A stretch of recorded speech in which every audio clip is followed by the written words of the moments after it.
There are many artifacts in MFA, and several of them are in OTOM.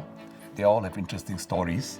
One in particular is these two flags. The flag on the left represents the flag of the British governor of the Straits Settlements, and the flag on the right is that of the flag of the Federated Malay States, which were directly under British control. And the three crowns on the flag of the Straits Settlements represent the three Straits Settlements territories of Singapore, Malacca, and Penang.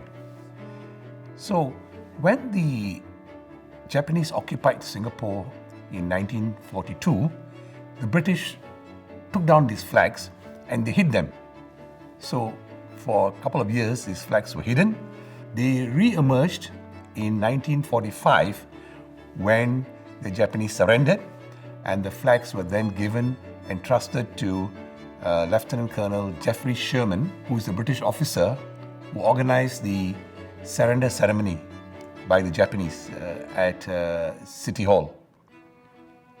The flags then went missing for 20 years when Lieutenant Colonel Geoffrey Sherman's personal belongings were being shipped to London, and in the post-war confusion, the flags got lost.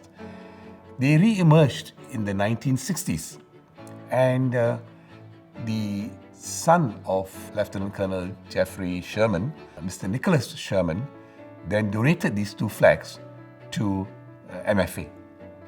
You see, these flags were very important for the British because it represented their right to rule Singapore.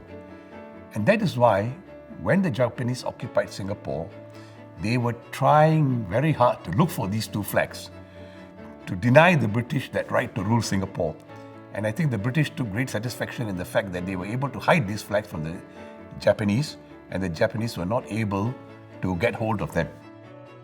These two flags are now in MFA's possession, and they are such historical items, and MFA is very honored that in post-independent Singapore, that these two historical items, which were representative of British rule over Singapore, is now in the ministry's possession, and we have therefore decided to put it at OTOM, which is also the building which was built by the British.